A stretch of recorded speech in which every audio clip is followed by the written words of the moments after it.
Hello friends, welcome back to Ravijaya fashions. ఈ రోజు అయితే ఒక కస్టమర్ మన దగ్గరికి ఈ శారీ తీసుకొని వచ్చేసి అమ్మవారికి అంటే అష్టలక్ష్మికి 8 గౌన్లు అయితే కుట్టమనింది. ఆ గౌన్ కి నడానికి కట్టేటట్టుగా ఉండాలి, అలాగే మనకి బయట వచ్చినట్టుగా శారీ లాగా కూడా కనిపించాలని చెప్పేసి కస్టమర్ అయితే చెప్పారనమాట. ఆమె చెప్పిన అన్ని కూడా దృష్టిలో పెట్టుకునేసి నేను శారీలోని ఈ విధంగా 4 లేయర్స్ గా హోల్డింగ్ చేసుకున్నానండి. అంటే ఫస్ట్ శారీలోని పళ్ళు పాటని అలాగే బ్లౌజ్ పీస్ ని కూడా రెండింటిని తీసేసి శారీని 4 లేయర్స్ గా మడుచుకునేసి దాన్ని కూడా హాఫ్ కి అయితే మడిచేసి నేను 8 లేయర్స్ గా శారీని మడుచుకున్నానండి. ఇప్పుడు మనకి ఒక్క శారీలో 8 అయితే అష్టలక్ష్మిలకి స్టిచ్ చేయాలన్నమాట.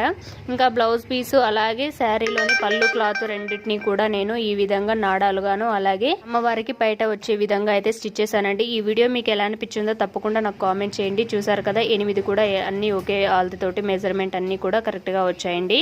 ఎప్పుడైనా ఈ విధంగా అమ్మవారికి స్టిచ్ చేయించారా లేదా స్టిచ్ చేశారో నాకు తప్పకుండా కామెంట్ చేయండి. వీడియో నచ్చితే లైక్ చేయండి.